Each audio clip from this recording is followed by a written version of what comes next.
Alors bonjour à tous, ce matin nous allons parler de la parashat Vayeshev. Parashat Vayeshev qui vient nous parler de l'histoire de Yosef qui va faire deux rêves et qui va en fin de compte être très jalousé par ses frères et va carrément être vendu en esclave jusqu'à arriver en Égypte et va être en prison et toute l'histoire qui va avec jusqu'à la semaine plus tard où il va devenir en fin de compte le vice-roi d'Égypte. Donc en fin de compte cette descente a été une belle remontée, mais quand même on va parler un petit peu de cette histoire. Alors sur ça il y a une histoire assez sympathique d'une femme assez âgée en Europe qui est assise un vendredi soir et qui est en train de lire le livre de la Torah de la paracha de cette semaine.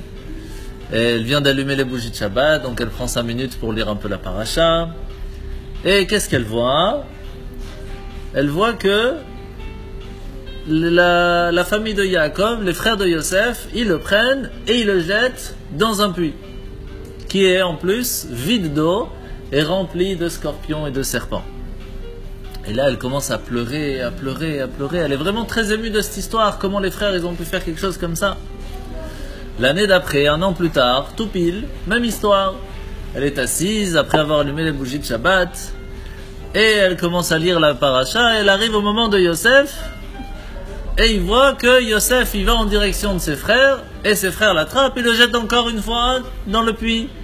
Et là, elle s'énerve et dit, mais Yosef, mais réfléchis, une deuxième fois, tu vas encore les voir.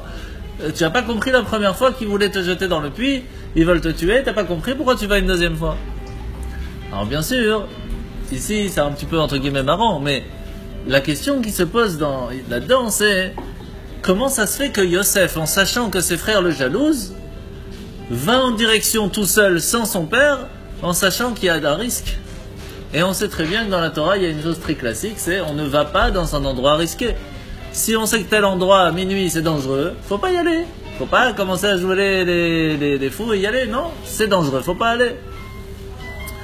Donc une des choses les grandes questions qu'on a sur ce verset, c'est comment ça se fait que Yosef se permet d'aller voir ses frères en sachant que il risque sa vie. Mais elle part d'une deuxième fois, c'est parce qu'elle a lu la même une deuxième fois la deuxième année ou Oui, la deuxième année, mais bon, c'est une blague, oui. Pardon? Alors ça, on va voir, c'est pas si évident comme réponse. C'est pas du tout évident comme réponse. On va voir. Alors on va voir. Alors d'abord, on va voir qu'il y a une histoire dans la Gemara, dans le Talmud, qui nous raconte qu'une fois l'ange de la mort a demandé à un de ses envoyés, il faut savoir que c'est pas toujours l'ange de la mort lui-même qui vient s'occuper de chacun d'entre nous, il a plusieurs petits anges comme ça si on veut. Et donc il demande à son envoyé, lui dit voilà, tu vois la Myriam, la coiffeuse, tu dois me la ramener. Et il revient avec Myriam, l'éducatrice. Elle dit attends une seconde, comment t'as fait ça? Tu peux pas prendre la vie de quelqu'un si c'est pas son heure. Il y a un problème, comment t'as pu faire même pour pouvoir lui prendre sa vie? Il dit écoute, elle était en train de faire le repas, elle s'occupait du four, et elle a pris la partie brûlante, elle l'a mis sur son épaule pour pouvoir la garder avant de la remettre dans le four, sauf que c'est très dangereux de faire ça, il fallait d'abord la poser sur le côté et pas la mettre sur elle. Et comme elle est rentrée, elle s'est mise dans un moment, dans un endroit, dans une façon où c'était dangereux pour elle, eh ben j'ai pu lui prendre sa vie. Qu'est-ce qu'on apprend de cette histoire du Talmud? Que quand on se met soi-même dans un moment, dans une façon, je sais pas comment dire, dans une situation dangereuse, malheureusement ça ouvre la porte au changement de destin qu'une personne, c'était pas prévu qu'elle parte, elle peut partir. Donc ça veut dire que c'est pas programmé par Dieu, il y a le... Ça veut dire que c'est programmé, mais qu'on peut changer ce programme. Et que se mettre soi-même en situation dangereuse peut malheureusement amener la mort. C'est difficile, c'est dur. Donc qu'est-ce qu'on apprend de là, de cette partie-là? Qu'on n'a pas le droit de se mettre dans une situation dangereuse de peur que cela puisse arriver. Sur ça, le Sefer HaChinuch, donc c'est le livre de l'éducation de chacun d'entre nous apprend dans une de ces mitzvahs là-bas qu'il est important de savoir et de connaître comment fonctionne la nature pour ne pas rentrer dans les problèmes. Par exemple, savoir tout simplement que le feu ça brûle et qu'il ne faut pas jouer avec le feu. Parce que, étant donné que quelqu'un joue avec le feu, il ouvre la porte à ce que le feu peut le brûler. C'est-à-dire que même si ce n'était pas prévu, si lui il joue avec le feu, ça peut brûler.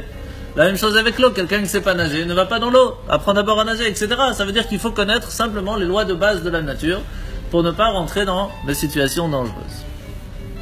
Sur ça, la question, on comprend encore une fois, comment ça se fait que Yosef se permet d'aller voir ses frères en sachant qu'il y a un risque qu'ils puissent le tuer. Alors, ici, bien sûr, on sait que Yosef, il savait que ses frères le jalousaient. Ça, la question ne se pose pas. Et la question qu'on va essayer de voir, c'est combien de fois c'est marqué qu'il est jalousé et est-ce que c'était un point grave? Parce que on sait très bien qu'entre frères et sœurs, ça n'existe pas, hein, que tout va bien. C'est pas possible. C'est prévu qu'il y a des soucis. Donc, que Yosef se dise, ok, mes frères ils me jalousent, ok, ça peut arriver, il n'y a rien de grave. Mais là on voit que dans la paracha, on va parler que 3 fois il va le jalouser. Une fois c'est écrit, Vaïsnu Oto, ils l'ont haï carrément. Faut y arriver jusqu'à haïr son frère. Il y a Kinubo, ça veut dire qu'ils l'ont jalousé. Et Lo Yachlou Debro le Shalom, ils n'arrivaient même pas à parler de façon normale avec lui. Ils n'arrivaient même pas à lui dire bonjour le matin. À ce point c'était. Ça peut arriver dans les familles, hein, des problèmes de famille, malheureusement, il y en a partout. Alors, s'il sait tout ça, comment ça se fait qu'il peut se permettre d'aller là-bas? Surtout que c'est marqué que lorsque son père va lui dire « Va s'il te plaît, va voir où sont tes frères parce qu'ils devaient rentrer à 5h et il est 7h, ils sont toujours pas revenus. » Alors, il dit « Ok, je prends sur moi d'y aller. » Comme s'il dit « Je sais que c'est dangereux, mais je prends sur moi quand même d'y aller. » Donc c'est-à-dire que Yosef était au courant que c'était dangereux. Donc la question est encore plus forte. Sur ça, le Midrash vient nous dire vraiment que lorsque il va pour y aller, le mot « Ineni » lorsqu'il dit à son père « Je suis prêt à y aller », c'est qu'il prend sur lui que quoi qu'il se passe, il va faire ce que son père lui demande.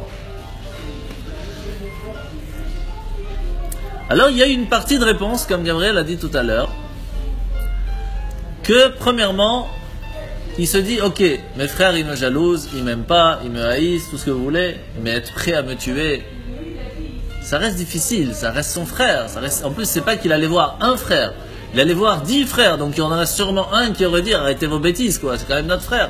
Ils sont 10, jamais il a pensé que peut-être ils allaient le tuer, peut-être ils allaient le taper, peut-être, ok, mais pas jusqu'à tuer, jeter dans un puits là où il y a des scorpions, des serpents, ils étaient prêts à tout. Et Benjamin n'était pas encore né? Non. Si, il était déjà né, mais il était petit. Il était encore tout petit. Parce qu'il a réclamé après son frère. Ouais. Donc ça, c'est la première partie de la réponse. Mais bon, ça reste encore un petit peu petit comme réponse. On va voir pourquoi. Alors, on va voir la suite, vous allez comprendre tout de suite. Une deuxième chose qu'on doit voir... Shalom. Salut Boris. Ça va bien? Très bien, merci. Ça va, c'est à toi. Une deuxième chose qu'on voit, c'est que lorsqu'il va en direction de ses frères, qu'est-ce qu'on voit à ce moment-là? Il rencontre quelqu'un qui lui dit, tu sais, fais attention là où tu vas. Pourquoi? C'est quoi l'histoire en fait qui s'est passée? Yosef va à Shrem, là où ils étaient prévus d'être là-bas. Il arrive là-bas, il les voit pas. Donc là, il commence à avoir peur. Mon père m'a envoyé voir où sont mes frères, et il a raison, puisqu'on voit qu'ils sont pas là. Qu'est-ce qui s'est passé? Donc il demande autour de lui, et il y a quelqu'un qui dit Nelcha Dutaina, ils sont partis à Dotan. Et donc il va aller les rejoindre là-bas. C'est un ange, oui, tout à fait. Mais en fait. Gabriel, non? Oui, possible de dire. Alors, et donc sur le mot Dutaina, on peut le traduire de deux façons. Ou ils sont partis à Dotan, donc vraiment ils sont partis dans une autre ville. Ou alors, ici, l'ange ou la personne, il lui a dit en fait, fais attention parce que tes frères, ils sont en train de parler de date.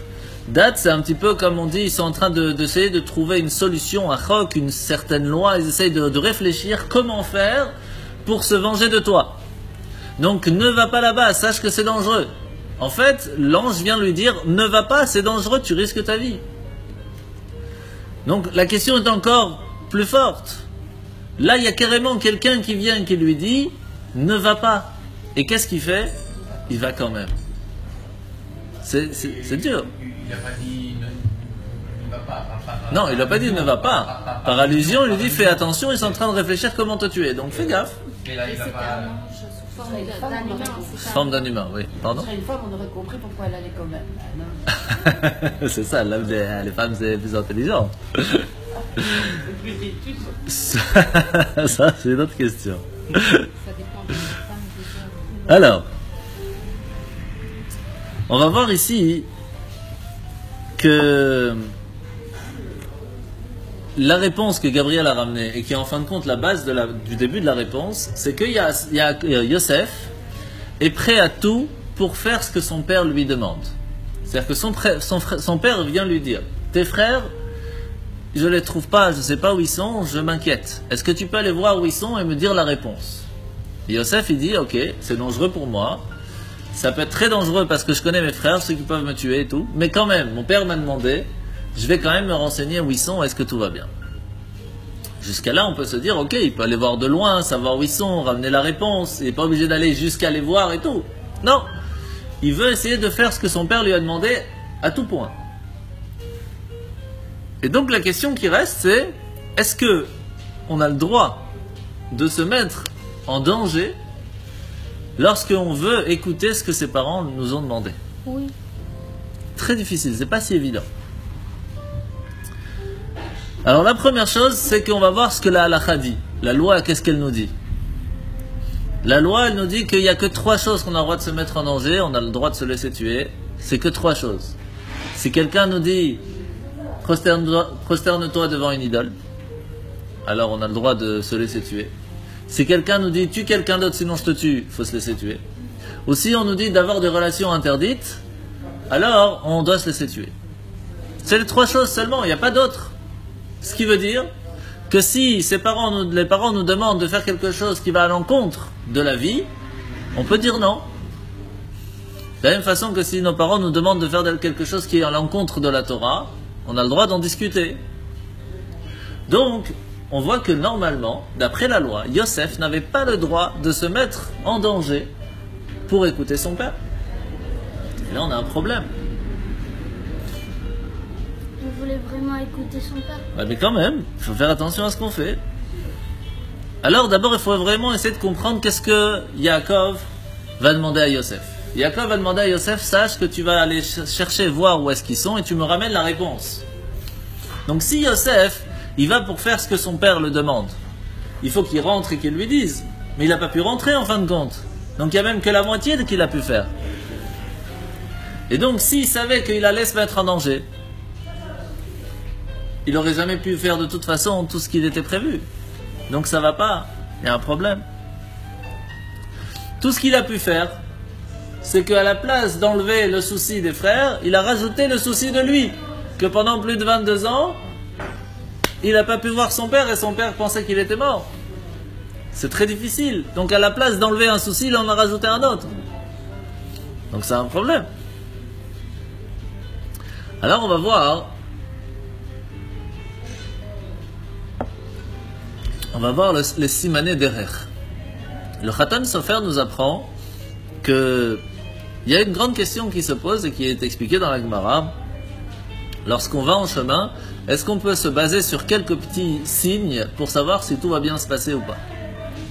Alors il y a plusieurs avis et on va voir en fin de compte dans le texte que il y a plusieurs personnes, plusieurs grands raves qui ont fait attention aux signes. Par exemple, Rav, on l'appelait Rav, il faisait toujours attention lorsqu'il partait en bateau pour passer à un fleuve ou une mer, etc.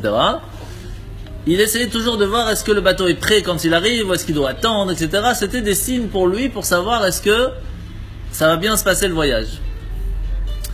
Il y avait Shmuel, lui il avait l'habitude de vérifier qu'est-ce qu'il avait étudié aujourd'hui. C'est-à-dire que quand il ouvrait le livre le matin, qu'est-ce qu'on étudie? On étudie que tout va bien, il étudie normal, tout va bien. Alors il va en voyage. S'il étudiait des choses de mort ou autre chose, il partait pas en voyage.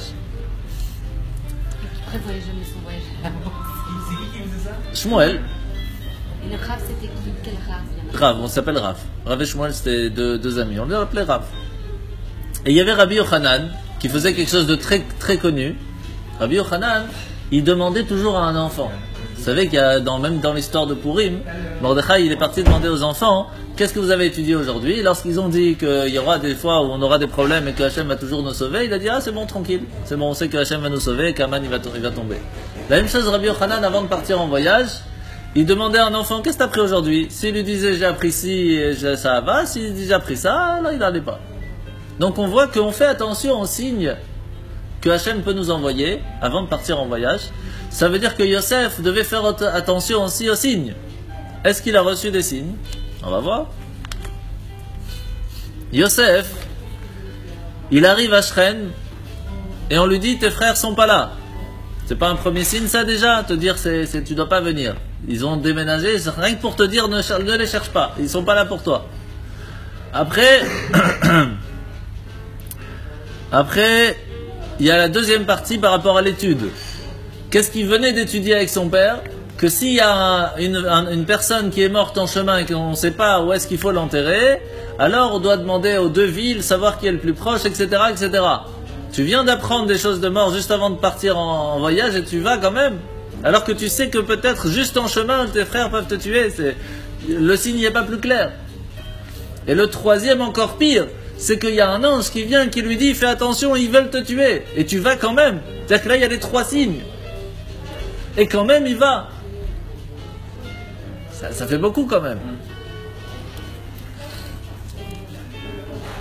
Et donc... l'ange avait prévenu que tes frères Ouais, allaient tuer. ouais.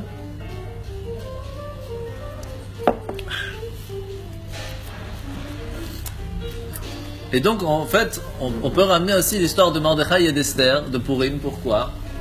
Parce que vous savez que Esther, elle a reçu un message de Mordechai en lui disant, il faut que tu ailles voir le roi pour lui parler des problèmes que Haman veut tuer le peuple d'Israël. Et Esther lui dit, oui, mais c'est très dangereux, parce que le roi ne reçoit personne s'il ne l'a pas lui-même convoqué. Et si quelqu'un rentre dans la salle du trône sans être convoqué, si le roi ne va pas mettre son sceptre devant lui, et donc ça veut dire qu'il accepte de voir la personne, s'il ne fait pas ça, elle est tuée direct. La reine ou pas la reine, c'est tué direct. Ça veut dire que c'est un très grand risque. C'est une situation dangereuse. Est-ce que Esther avait le droit de se mettre dans une situation dangereuse? C'est pas si évident. Et la seule raison pourquoi Mordechai lui dit tu peux, il y a deux raisons. La première, c'est parce que là, elle vient sauver pas que sa vie, mais elle vient sauver tout le peuple. Donc il y a une certaine raison qu'on peut se dire une personne peut se mettre en situation dangereuse pour sauver tout le peuple. Mais la vraie raison, c'est que de toute façon, elle était déjà condamnée, puisque Haman voulait la tuer aussi, puisqu'elle était juive. Donc un peu plus, un peu moins, on n'est plus à ça près, alors essaye de faire quelque chose. Donc là, on peut trouver une raison pourquoi elle a permis de se mettre dans une situation dangereuse. Mais là, Yosef, qu'est-ce qui lui a permis? Alors, pour essayer de comprendre ça, d'abord, il faut essayer de comprendre qu'est-ce qui a fait que les frères ont voulu arriver à un point de le tuer. C'est quand même difficile. C'est difficile, c'est des frères quand même.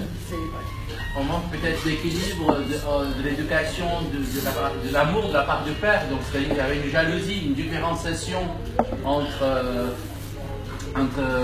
Joseph et ses frères. Donc du coup, il était le préféré. Tout à fait. Mais ça, c'est malheureusement, il faut faire très attention quand on est parent de ne pas préférer l'un à l'autre.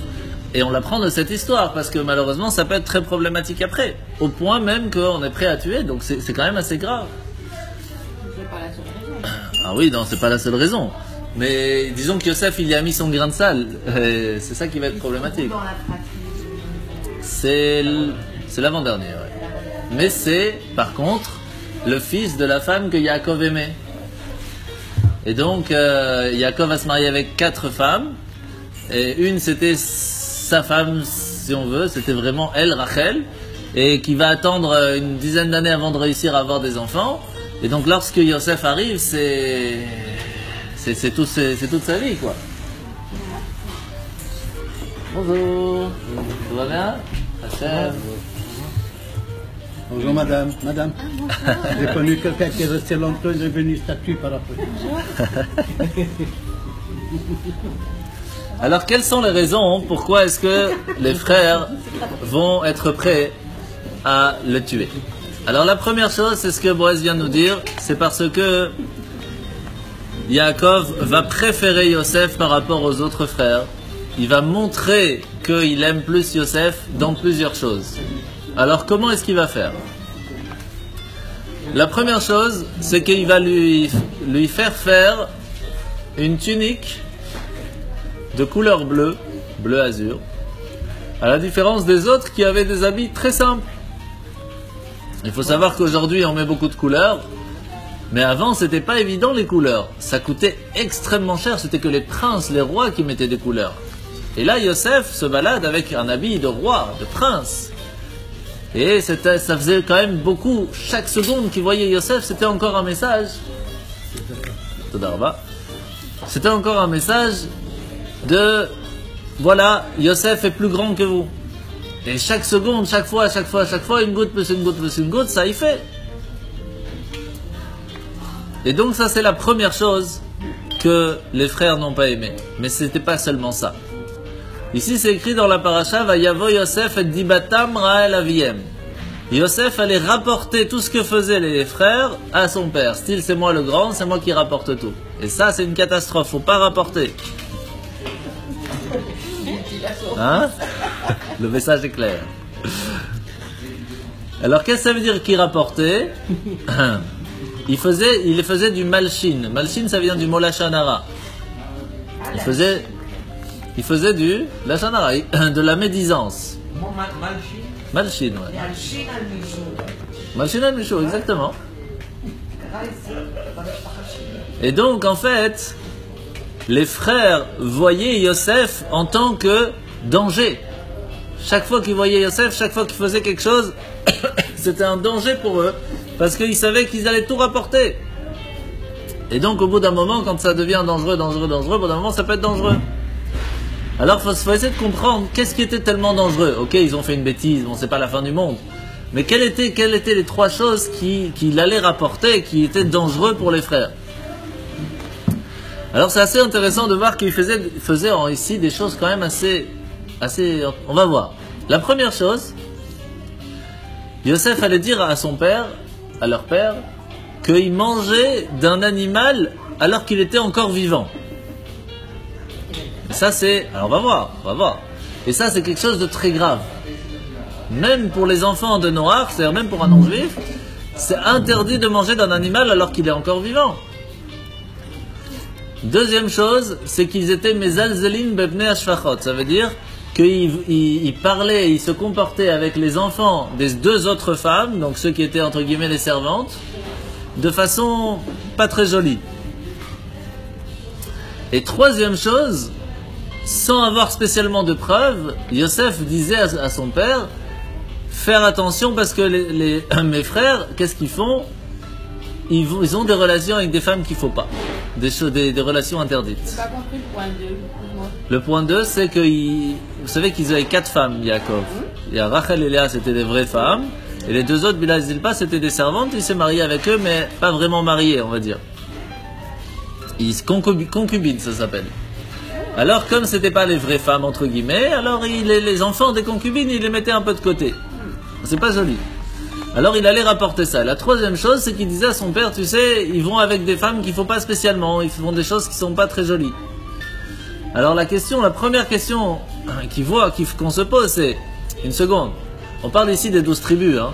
On parle de tzadikim, des gens extraordinaires. Est-ce qu'on peut dire qu'ils faisaient ces 3 choses, vraiment? Est-ce qu'on peut dire sur eux, sur les ancêtres de tout le peuple juif qui faisait des choses comme ça? Et si c'est vrai, alors pourquoi ils seraient punis? Si c'est vrai, alors il dit que la vérité, il n'y a rien d'achanara dedans. Alors d'abord, il faut essayer de comprendre quelle était la façon de penser des frères et de Yosef, qui va faire que leur façon de voir et de vivre est problématique pour l'un et tranquille pour l'autre.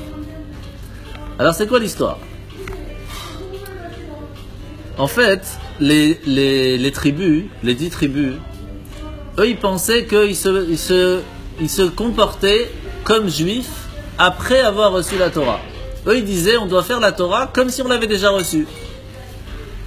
Mais à ce moment-là, il y a des différences entre avant la Torah et après la Torah. Par exemple, Yaakov s'est comporté en règle générale dans sa vie comme s'il avait reçu la Torah, mais pas totalement, puisqu'il s'est marié avec 2 sœurs. Dans la Torah, on n'a pas le droit. Pourquoi il s'est permis de le faire? Étant donné qu'ils n'avaient pas encore reçu la Torah, alors il y a des choses qu'ils pouvaient se permettre. Alors la question, elle est, comment se comporter les enfants de Yaakov. Les 10 tribus disaient on doit se comporter comme si on a reçu la Torah. Alors que Yosef disait on n'est pas encore reçu, on doit essayer de faire un maximum, mais on doit se baser de base comme d'abord les 7 lois noachides. Ça doit être notre base, notre Torah. Si on peut rajouter en plus de ça les 613 commandements, c'est bien. Sinon, on doit se baser quand même sur les 7 lois noachides. Quelle est la différence? Qu'est-ce qui fait comme problème? Il n'y en a que 7, donc il n'y a pas 50 000 problèmes. La première chose, c'est que lorsqu'on va pour manger un animal, même pour les non-juifs, pour tout le monde, on n'a pas le droit de manger d'un animal vivant. Ce qui fait que pour toutes les personnes qui sont nées après le déluge, ils avaient l'obligation de tuer l'animal jusqu'à qu'il ne bouge plus. Et s'il ne bouge plus, ça montre qu'il est mort et alors on peut le manger. À la différence que lorsqu'on a reçu la Torah, on doit tuer l'animal d'une certaine façon qu'à partir du moment où il est tué, même s'il bouge après, on sait qu'il est mort. C'est juste les nerfs qui bougent. Donc on peut déjà s'occuper à couper la bête, etc. On n'est pas obligé d'attendre à 100% qu'il s'arrête de bouger. Même si en fin de compte, les sages après nous ont dit on doit quand même attendre. Les sages nous ont rajouté on doit quand même attendre. Mais d'après la Torah fixe, étant donné qu'on a coupé la trachée artère et l'œsophage, donc on a fait la shrita comme il le faut, même si ça bouge, elle est plus vivante. Et donc les frères ils disaient on ne doit pas attendre qu'elle s'arrête de bouger. Si on a tué comme il le fallait, parce qu'ils faisaient la shrita comme s'ils avaient reçu la Torah, c'est sûr à 100% que l'animal ne sent plus rien, donc il est mort. Et donc c'est pour cela que Yosef disait à son père, papa tu sais, ils se basent sur la Torah qu'ils attendent pas la fin qu'il bouge. Mais ça c'est comme s'ils mangeaient d'un animal vivant, parce que pour l'instant on n'a pas encore reçu la Torah. Et ici, on est encore entre guillemets des enfants de Noach, et on doit attendre le minimum qu'il arrête de bouger. Oui. J'ai vu que à l'époque quand on avait les sorties, les autres enfants, les frères de Yosef, ils avaient fait exprès. C'était volontaire. Oui, c'était pour embêter Yosef. Bien sûr. Pour embêter Yosef. Bien sûr, bien sûr, bien sûr. La deuxième chose. Quelle est bonne cette viande. Cette viande, etc. Il n'y a pas encore cette de Maritaïm. Exactement. Ils se cherchaient bien les deux. Pour finir, la shrita stipule que si la... Donc normalement, d'après la Torah fixe, on pourrait, après avoir fait la shrita, prendre la viande, couper, même si ça bouge encore un peu, manger. Mais les sages nous ont dit on doit quand même attendre que ça bouge plus, pour ne pas qu'il y ait des problèmes avec les autres. La deuxième chose, c'est quoi? C'est qu'ils étaient Mezalzelin bebnei hashfachot, ça veut dire qu'ils mettaient un petit peu de côté, ils parlaient pas spécialement de belle façon avec ceux qui étaient les enfants des concubines. Yosef disait aux frères, vous ne devez pas faire de différence. Pourquoi? Parce que avant qu'on ait reçu la Torah, pour faire un mariage, il suffisait d'avoir des relations ou alors d'habiter, ça suffisait pour être appelé marié. Et donc il n'y avait pas de différence entre les premières femmes et les deuxièmes femmes. C'était la même chose. Mais quand on a reçu la Torah, ça fait une différence. Parce que tant qu'on n'a pas fait la choupa avec la ketouba, etc., ça s'appelle pas marié. Quelqu'un qui a de relations avec une femme, est-ce qu'il se marie automatiquement? Avant, oui. Aujourd'hui, d'après la Torah, ça ne suffit pas. Il faut 3 choses pour pouvoir se marier. Donc Yosef disait, il n'y a vraiment pas de différence entre l'un et l'autre. Vous ne pouvez pas faire de différence entre l'un et l'autre. Et les frères disaient, si, il y a quand même une différence. Ok? Donc, excuse-moi, c'est juste une petite digression. Donc, aujourd'hui, comme je dis, c'est appelé, ce n'est plus valable que si on a enfermé pendant un certain temps avec une femme et qu'on a des relations avec elle, etc., on est considéré comme marié. Alors, oui et non. C'est une question... Il faut 3 choses aujourd'hui pour se marier. Il faut 1, avoir offert un certain bijou. En général, c'est une bague. Ouais. Numéro 2, il faut avoir une ketouba, donc c'est un contrat de mariage. Et numéro 3, avoir des relations. S'il y a ces 3-là, même s'il n'y a pas de rabbin, etc., entre guillemets, le mariage, il est tenu. Et donc, c'est un problème. C'est pas la question. La ketouba, c'est un acte. Ouais. Mais hors ça, je veux dire, aujourd'hui, si tu restes, par exemple, je sais pas, un certain nombre de jours avec une femme dans un appartement, avec qui tu consommes, c'est très problématique. C'est très problématique parce qu'il y a une partie du mariage qui se fait de cette façon. Mon fils qui a suivi des cours dans une yeshiva, etc. Alors quand on apprend la Gemara, c'est écrit que oui, ça s'appelle mariage. C'est vrai, mais il a raison. Parce que quand on apprend la Gemara, c'est écrit clairement que s'il y a des relations, ça s'appelle mariage. Et à ce point, encore plus si on vit ensemble. Et donc, normalement, il faudrait un get, il faudrait un divorce. Il faudrait vraiment faire un divorce s'il y a eu des relations. Ben, si après ils veulent... Ah oui, non, mais s'ils ne se sont pas mariés et qu'ils veulent avec quelqu'un d'autre, c'est un problème. Oui. Mais alors, aujourd'hui, étant donné que malheureusement le monde vit un peu différemment, alors tant qu'il n'y a pas les trois, alors on est plus, entre guillemets, cool, on va dire. C'est pas un mariage. Ouais, c'est avec Mara clair, ouais, bien sûr. C'est un concubinage, c'est pas un mariage. Oui, mais c'est problématique, c'est interdit. C'est interdit. Dans le monde, on peut rien faire avant le mariage. À ce point même que si un couple normal, marié, qui la ketouba, il la retrouve plus, elle est plus à la maison, ils n'ont pas le droit d'avoir de relations tant qu'il n'y a pas la ketouba. Non, ça rigole pas aujourd'hui. Et donc la femme, c'est elle qui garde toujours la Alors ça, sur ça, il y a deux coutumes. Il y en a c'est la belle-mère, et il y en a c'est la femme. C'est vrai. Alors la femme reprend. Ça dépend, c'est Varad Ashkenaz. Il y a aussi, je me souviens pas quel paracha, auquel par exemple, au niveau de l'héritage, donc il fallait laisser la même somme pour la femme qu'il aimait et pour la femme qu'il n'aimait pas. Oui, mais c'est plus par rapport aux enfants. Mais ça c'était après la Torah. Alors c'est aussi une question, mais c'est dans une autre paracha. D'accord. C'est en fin de compte, on apprend que avec Ishmaël et avec Yitzhak, on s'est rendu compte que Yitzhak a reçu plus que Ishmaël alors qu'il n'était pas le premier-né. Et c'est pas le seul. Et Yaakov va recevoir plus que Esav alors qu'il n'était pas le premier-né. Il s'est marié d'abord avec Sarah. Oh, ça change pas. Si c'est écrit comme clair dans la halakha que si quelqu'un se marie avec deux femmes, une qu'il aime, une qu'il aime pas, et qu'il a le premier-né avec celui qu'il aime pas, eh bien, quand il y a l'héritage, c'est le premier-né de celui qui aime pas qui va recevoir double. C'est comme ça, parce que c'est le premier-né, bien sûr. C'est une question très bête, mais tu sais que je suis débutante. Oui, il n'y a pas de problème. Pourquoi est-ce qu'on se marie avec les gens? Alors, il y a malheureusement plusieurs possibilités. Il y a des fois des mariages arrangés qui n'ont pas fonctionné. Il y a des fois parce qu'au début il aimait, puis après il l'aime pas, mais ils ne peuvent pas divorcer ou ils ne veulent pas divorcer. Il y a tellement de cas. Ça dépend. Le guet, ça existe. Ah oui, oui. Bien sûr, mais avant ils étaient mariés avec plusieurs personnes. Donc après, il y a eu un moment où les gens se mariaient pas seulement pour avoir des enfants, mais aussi pour pouvoir profiter. Donc ils avaient une femme qu'ils aimaient pour le corps et une autre qu'ils n'aimaient pas, mais c'était pour avoir des enfants. Et donc c'est encore un autre problème. Comme le roi Salomon, donc c'est pour la paix, pour faire la paix. Pour faire la paix, oui. Le roi Salomon, Si. Ishmaël a le droit un peu de revendiquer alors. Alors il y a toute une séquence, on a parlé parachat Lech Lecha, je crois. Voilà.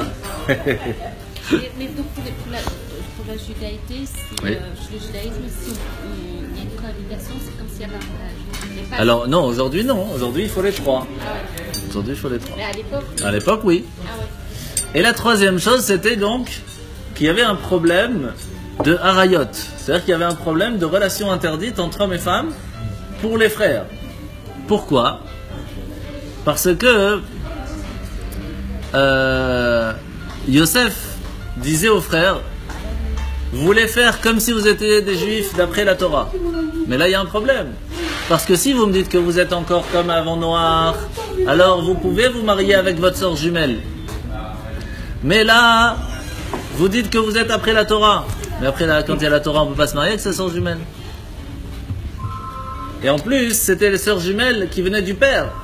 C'est un problème plus que si c'était les sœurs jumelles de la mère. Enfin, c'est toute une histoire. Donc en fin de compte, je ne rentre pas dans le détail. Il y a un problème ici de relation. Est-ce qu'ils ont le droit de se marier avec leur sœur jumelle ou pas? Parce qu'il faut savoir que chaque tribu est née avec sa sœur jumelle et ils se sont mariés ensemble.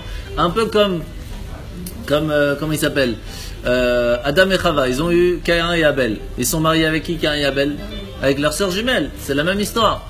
Et donc, les frères disaient, on préfère de se marier avec notre sœur jumelle que de se marier avec les femmes qui sont les voisines, qui sont des filles de Canaan, que Abraham lui-même a dit clairement à Yitzhak, et que Yitzhak a dit clairement à Yaakov qu'il ne faut pas se marier avec eux. Exactement. Donc c'est pour cela qu'ils ont fait comme ça. Et ils avaient raison. Mais Yosef vient voir leur père, vient voir son père et lui dit, ok, ils ont peut-être raison, mais c'est problématique. D'après la loi, c'est un problème. Et donc ces trois choses, ils n'aimaient pas ça les frères, et ça les a poussés à arriver à un point de haïr Yosef jusqu'à être prêt à le tuer. Maintenant qu'on a compris ça, on comprend que lorsqu'il y a des marloquettes, lorsqu'il y a des disputes, même de façon dans l'esprit, on peut arriver à ce point-là. Alors jusqu'à quel point on peut arriver? On va raconter l'histoire du Rambam, de Maïmonide. Vous avez entendu parler de Maïmonide sûrement. C'était une école extraordinaire. Et en fait, Maïmonide, quand il a écrit le livre de Moreh Nevuchim, donc il a écrit plein de livres, ils n'ont pas tout de suite été acceptés ces livres, et même plusieurs ont été acceptés qu'après sa disparition de ce monde. Et donc, il y a les rabbins de Germania, donc c'est de l'Allemagne, qui ne connaissaient pas le Rambam. Donc qu'est-ce qu'ils ont fait? Ils ont envoyé un shaliach, un rav très connu, Rabbi Meir, pour aller voir qui est le Rambam, pour voir si on peut étudier ses livres ou pas. Donc Rabbi Meir arrive chez le Rambam, et là, que va-t-il se passer? Eh ben, il arrive chez lui, et qu'est-ce qu'il voit? Dans l'assiette qu'on lui sert, une main ensanglantée à manger. Ouais, ça commence bien. C'est espèce, hein? Il dit, waouh, qu'est-ce que c'est que cette histoire? Maïmonide, il est cannibale, c'est quoi le plan? Bon. Après, il entend Maïmonide en train de parler avec son serviteur, et lui dit, Petros, ramène-moi, s'il te plaît, du vin. Quoi? Il demande à un non-juif de toucher le vin, mais alors on peut plus boire le vin, qu'est-ce qui va se passer? Est-ce qu'on a le droit? Mais c'est qui ce Maïmonide? Qu'est-ce qu'il a fait ce Rambam? Mais qu'est-ce que c'est que cette histoire? Et après, il lui dit, bon, demain, tu vas prendre... toujours à la même personne, à Petros, il lui dit, demain tu vas prendre tel animal, tu le tues comme tu veux, il n'y a pas de problème, et tu nous sers le repas. Il dit, quoi, sans shrita, qu'est-ce que c'est que ce plan? C'est qui ce Rambam? Et là, lorsque Rambam il voit qu'il est bien chauffé, il lui dit, je vais t'expliquer quelque chose. Tu vois la main que tu vois, en fait, c'est une sorte de fenouil qu'on retrouve ici, que tu ne connais pas en Europe, qui ressemble à une main, et avec la sauce, ça ressemble à une main ensanglantée. Mais en fait, c'est un légume. Et quand j'ai appelé Petros, savoir que c'est peut-être son prénom ici, mais en fait il est juif, t'as pas à t'inquiéter. Et il fait très bien Shabbat, il fait très bien la Torah, il n'y a aucun stress. Et si tu veux savoir comment il peut se permettre d'aller tuer cet animal sans faire la shrita, alors tu dois savoir qu'il y a une loi dans la Torah. Que lorsqu'on fait la shrita, lorsqu'on tue comme il le faut, une vache qui était enceinte, et qu'en fin de compte, la shrita de la mère fonctionne sur l'enfant. Ça veut dire que lorsque l'enfant va sortir, après que la mère est morte, après que la vache est morte, alors cet enfant n'a pas besoin de shrita pour pouvoir être mangé. Il faut le tuer, bien sûr, mais pas spécialement de faire la shrita. Et donc c'est pour cela que je lui dis, tu peux le tuer, et celui-là, il n'y a pas de problème, puisque la shrita a déjà été faite. Et c'est comme ça que le Rambam vient lui dire, sache que faire attention, lorsque tu entends des marloquettes, lorsqu'il y a des disputes, même d'esprit, même de connaissance, parce que malheureusement, si on ne vient pas rechercher quelle est la vérité derrière chaque chose, on peut se tromper et réarriver même à haïr la personne. Et c'est ce qui va se passer avec Rambam, parce que les gens ne comprenaient pas au début, parce qu'ils ne l'avaient pas connu, ils n'avaient pas discuté avec lui. Et donc on ne doit pas juger une personne que parce qu'on entend. Les rumeurs, c'est pas bien. Il faut aller vérifier les rumeurs avant de commencer à parler sur une personne. Donc qu'est-ce qu'on voit de là? Que Yosef va quand même aller se mettre en danger, dans une situation très dangereuse, en sachant que ses frères, à cause de cette marloquette, à cause de ces trois choses qu'il allait raconter à son père, ils étaient tellement fâchés sur ça qu'ils étaient prêts à le tuer. Alors pour ça, on va raconter une petite histoire, puisque nous sommes aujourd'hui Yutet Kislev. Vous savez qu'aujourd'hui on est un Shana, Rosh Hashanah. Rosh Hashanah, c'est le Rosh Hashanah de la Chassidut, c'est-à-dire que l'âme juive reçoit ses forces et reprend toutes ses forces aujourd'hui. Mais le mois n'est pas encore fini, là. Et Le mois n'est pas encore fini. Et alors Toubishvat aussi. Toubishvat, c'est Rosh Hashanah Leilanot, c'est le 15. Donc il n'y a pas de différence. Hein? Non. Rosh Hashanah. Aujourd'hui, c'est Rosh Hashanah de Chassidut. Donc aujourd'hui, toute la partie kabbalistique de la Torah se révèle. C'est vraiment le Rosh Hashanah. Et donc il y a une histoire d'une personne qui habite à Kfar Chabad, on l'a déjà raconté, de Rav Shlomo Vyshetsky. Je ne sais pas si vous avez déjà entendu parler. C'est de la famille de Vyshetsky qui se trouve à Shuman, pour ceux qui connaissent. Il y a une de ces personnes, lorsqu'ils étaient en Russie, au temps des communistes, qui raconte qu'ils étaient obligés d'aller à l'école. et qu'ils étaient obligés d'aller à l'école même le Shabbat. Alors de temps en temps ils envoyaient quand même les enfants, mais ils sont marqués sans écrire, sans truc. Mais qu'est-ce qu'ils faisaient? Très souvent, ils faisaient exprès de faire des interros, donc ils étaient obligés d'écrire. Alors une fois il est malade, une fois il a un rendez-vous, une fois il a ci, une fois il a ça, mais au bout d'un moment, la prof elle vient voir la maman, elle lui dit écoute mon bien, si demain matin il n'est pas à l'interro, je dis ça au KGB et vous êtes foutus. Alors bien sûr, lorsqu'il y a un problème de vie ou de mort, on ne réfléchit pas, on transgresse Shabbat, c'est pas un souci. Mais quand même c'était très dur pour eux. Ça va?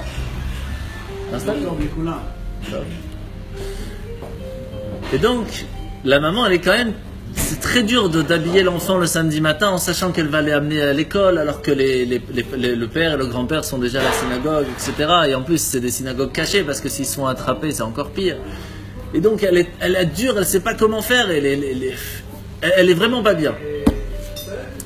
Jusqu'au moment où elle marche, elle pleure, elle ne sait pas quoi faire. Et qu'est-ce qu'elle voit dans la rue? Qu'il pleut et il y a de la boue partout. Et elle a une idée. Elle prend son fils, elle le jette dans la boue, elle le remplit de boue partout, et ils arrivent, elle et lui, comme ça à l'école, remplis de boue. Et là, la directrice, elle le voit comme ça, elle dit mais qu'est-ce que vous faites ici? Rentrez chez vous tout de suite, allez vous relaver, allez vous changer, revenez pas à l'école tant qu'il ne sait pas, c'est dangereux pour l'enfant, c'est pas possible comme ça. C'est comme ça qu'elle a sauvé son fils de ne pas transgresser Shabbat. Et la fois d'après, comment Au retour, elle voit son mari et son père. Et il le voit comme ça. Alors il dit qu'est-ce qui s'est passé? Elle lui raconte. Il dit mais comment tu as pu toi? Non, on n'avait pas eu cette pensée. Comment toi tu as pu avoir cette pensée? Alors elle lui dit je vais vous raconter ce qui s'est passé avec mon père, avec mon grand-père. Qu'est-ce qui s'est passé? C'était le jour où le rabbi de Lubavitch a été mis en prison. Et juste avant de sortir de prison, juste avant d'aller en prison, le rabbi a parlé à ses chassidim et lui était là-bas. Et il leur a dit, il faut donner sa vie pour l'éducation juive des enfants. Et il est revenu avec ça à la maison, il n'arrivait plus à parler, il ne savait plus quoi faire, il a simplement montré à ses enfants, il nous a montré à nous, comme ça elle raconte, comment on doit être prêt à donner sa vie pour les enfants. Et elle dit, j'ai tellement vécu ça. C'est pas seulement on me l'a dit, je l'ai senti à l'intérieur de mon être. Comment est-ce qu'on doit faire attention à l'éducation de ses enfants? Que par ce mérite, j'ai pu aller même au-delà de la logique pour pouvoir faire que mon enfant ne transgresse pas Shabbat. Qu'est-ce qu'on apprend de là? On apprend de là qu'il y a des fois où on a le droit d'aller au-delà de la loi pour certaines raisons. Quelles sont les raisons? Il y a des fois où quand il y a des soucis, où le monde, par exemple, il faut savoir qu'il y a une loi qui est claire, ça dans la Torah, lorsque c'est tout le peuple d'Israël qui est en exil et qu'on nous interdit de faire la Torah, on a le droit de se faire tuer, même pour la plus petite mitzvah. Par exemple, au temps de Hanouka, des fois les Grecs, ils obligeaient les Juifs à transgresser, je sais pas moi, Shabbat, ou même Yom Tov, ou même de manger un truc pas kasher. Normalement, on doit manger. On n'a pas le droit de se faire tuer pour manger un truc pas kasher. On a dit, il n'y a que 3 choses qu'on doit normalement. Et là, au temps de Hanouka, comme c'était tout le peuple d'Israël qui était interdit de tout faire, on a le droit de se laisser tuer, même pour les petites choses. Parce que c'est tout le peuple qui a un problème. C'est pour montrer l'exemple qu'on ne doit rien lâcher. La même chose, lorsqu'on doit montrer l'exemple d'une certaine chose qui est trop importante, alors on a le droit d'aller dans des situations dangereuses et on a le droit de se laisser tuer. Comme quoi? Alors pour ça, il faut comprendre qu'est-ce qui s'est passé avec les frères de Yosef. Les frères de Yosef... Quelle heure il est? Il faut qu'ils commencent à servir. Ok. Les frères de Yosef, ils avaient un problème avec leur père. Il y avait un problème de Kibud Avaim, un problème de respect des parents. Pourquoi? Parce que premièrement, on voit que Shimon et Lévi, ils vont détruire une ville sans permission. Tu vas pas parler avec ton père, demander la permission avant de faire quelque chose? Non, ils prennent les armes, ils vont détruire Shrem. Et leur père n'était pas content. Ils n'avaient même pas des armes. Numéro 2, on voit que toute la raison pourquoi est-ce qu'ils n'aimaient pas Yosef, c'est parce que leur père avait une certaine référence par rapport à Yosef, par rapport aux autres. Mais Peut-être va parler à ton père, peut-être ait du respect à ton père et peut-être ait du respect à sa façon de faire. Non, pas de respect au père. Aussi, on voit que Réhouven, qui était lui le premier-né, il commence à dire à son père, non, tu vas pas avec telle femme ce soir, tu vas avec une autre. Mais occupe-toi de tes affaires, qu'est-ce que ça veut dire? Qu'est-ce que c'est ce respect aux parents? Et c'est pour cela que Yosef, il dit, viens, et il dit à ses frères, et il comprend quelque chose que des fois, pour montrer l'exemple, des fois on doit payer très cher. Pour faire réveiller quelque chose chez quelqu'un, il faut des fois le payer cher, et ça permet à ce que les personnes le comprennent. Beaucoup plus que si simplement on parle et on explique. Et donc c'est pour cela que Yosef, il dit, je suis prêt à transgresser toutes les lois, à aller au-delà de ma vie, à être prêt à sacrifier ma vie pour que mes frères comprennent l'importance d'écouter ses parents. Au point que quand mon père il m'a dit, je dois aller voir mes frères, savoir où ils sont, alors même que je sais que peut-être je vais mourir, je vais montrer à mes frères que je suis prêt à mourir parce que mon père m'a dit, je fais. Quand mon père me dit quelque chose, je fais. Je ne pose pas la question. Parce que malheureusement, ils étaient arrivés à un point de non-respect des parents. Et donc là, à ce moment-là, c'est ce qu'on appelle, il faisait l'ifne meshuratadin. Il allait au-delà de la loi, faire les choses pour montrer l'exemple, parce qu'il y avait un problème dans cette génération que les gens n'avaient plus de respect envers leurs parents. Et dans ces cas-là, on doit être prêt à tout, même à sacrifier sa vie, pour montrer à chacun l'importance de respecter ses parents. Et ça, en fait, on le voit aussi à Hanouka. Pourquoi? Parce que dans la fête de Hanouka, lorsque tout le monde fait Anerot Alalou, qu'est-ce qu'on dit? Al yedei kohanecha Kedoshim. Ça veut dire que c'était les prêtres, les Kohanim, qui sont venus se battre pour le peuple. Mais les Kohanim, en général, c'est des gens... Bonsoir, bonjour, comment ça va? Bonjour, bonjour. Il n'y a pas de problème. Installez-vous, bonjour. En fait, ici, on voit que qui c'est qui est venu à Hanouka faire la guerre? C'est les Kohanim Gedolim, les grands prêtres, Kohanim Kedoshim, les grands saints de la génération qui ont pris les armes. Mais vous savez que la loi nous dit que lorsque quelqu'un vient se battre contre nous avec les armes pour nous tuer, on a le droit de prendre les armes pour les tuer. Mais si quelqu'un vient, comme on l'a dit il y a 5 minutes, pour nous essayer de nous dire mange pas kasher, on doit manger pas kasher, on va pas se laisser tuer, on ne doit pas spécialement prendre des armes pour ça. Et là, ce sont les grands de la génération qui ont pris les armes. Pourquoi? Parce que les Grecs voulaient pas qu'on mange kasher. Ils voulaient pas qu'on fasse la circoncision, ils voulaient pas qu'on fasse Shabbat. Donc il y a un problème ici. Ils n'étaient pas obligés de le faire. Qui leur a permis de prendre les armes, d'aller se mettre dans une situation dangereuse, alors que quoi? Alors qu'ici il y a simplement un problème de ne pas faire la Torah à 100%, mais qu'à moitié. Qu'est-ce qu'on apprend de l'histoire de Hanouka, comme je vous ai expliqué tout à l'heure? Que c'est vrai qu'en soi, ils n'avaient pas l'obligation de se mettre en situation dangereuse. Mais ici, c'était tout le peuple qui en pâtissait. C'était tout le problème que toute la Torah était en train de partir. Ils voulaient essayer de légitimer une moitié de la Torah, mais pas l'autre partie. Et là, il y a un problème. Et là, les Maccabim, ils ont dit, stop, al tedaber, arrête de parler, fais. Il y a des fois, il faut arrêter de parler, il faut faire les choses. Et c'est pour cela que ce sont les Kohanim qu'ils ont pris. C'est la seule fois de toute l'histoire où c'est le peuple juif qui a pris les armes, avant tout, qui est parti se battre. Pourquoi? Parce que c'est comme ça qu'on doit faire lorsqu'il y a un problème, où c'est tout le peuple qui en pâtit, ou alors qu'il y a un problème dans la génération, on doit être prêt à tout pour montrer l'exemple. C'est très important.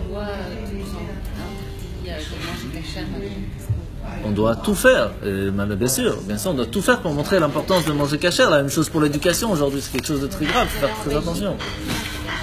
Comment ça? On peut plus faire la shrita. Faire la shrita, on doit... Ça aide. Si, c'est fait. C'est voté, janvier, il n'y a plus. Fini. Qu'est-ce qu'il faut faire? Alors on va à Paris et on achète de la viande kasher. Makara, c'est tout. On ne peut pas, vous inquiétez pas, les magasins kasher vont trouver de la viande kasher. Et maximum, on mange pas de viande, makara. Parce on mange surgelé. De toute façon, c'est surgelé. La fraise, ça c'est. Voilà, ça arrive. Donc, qu'est-ce qu'on apprend? Ah, magnifique. Qu'est-ce qu'on apprend? Qu'on doit tout faire lorsque. Voilà. Alors, qu'est-ce qu'on voit ici? Quelque chose de très important, qu'on a aujourd'hui Youtet qui se lève, le 19 qui se lève. Le 19 qui se lève, c'est quoi? C'est la force du chassid. C'est quoi un chassid? C'est quoi un chassid? Un chassid, c'est celui qui est prêt à se sacrifier pour les autres. Donc, on apprend ça dans les Pirkei Avot. Dans le Maxime des Pères, c'est expliqué que lorsque quelqu'un se coupe les ongles, on sait que les ongles, lorsqu'ils sont coupés, sont très dangereux. Il ne faut pas les jeter par terre parce qu'une femme enceinte qui marche sur un ongle coupé peut perdre son bébé, tellement c'est dangereux. Donc, c'est les forces kabbalistiques. Hein. Et donc, c'est pour cela que celui qui jette ses ongles par terre est appelé un rachat, un mécréant. Il s'en fout des autres. Celui qui les enterre, il est appelé un tzaddik. Celui qui les enterre est appelé un juste. Pourquoi? Parce qu'il fait attention que personne ne se blesse. Mais il y a mieux que tzaddik. Parce que le tzaddik il les enterre, mais si quelqu'un il déterre, ça peut revenir. Qu'est-ce qu'il fait le chassid? Il les brûle. Ça veut dire, M. Cohen, ça va? Salut. Ça va, M. Cohen? Oui, mais toi t'as vu. Oui, je sais. Il y a votre dame qui vous attend. Voilà. On peut pas. Et donc, c'est quoi la différence? C'est que le chassid, il est prêt à brûler une partie de lui-même pour ne pas que l'autre puisse être touché. Ça, c'est le chassid. Voilà. C'est une autre question. Merci. Merci. Et donc, on apprend ici qu'en fin de compte, qu'est-ce qu'on doit faire aujourd'hui pour pouvoir en fin de compte amener le Mashiach?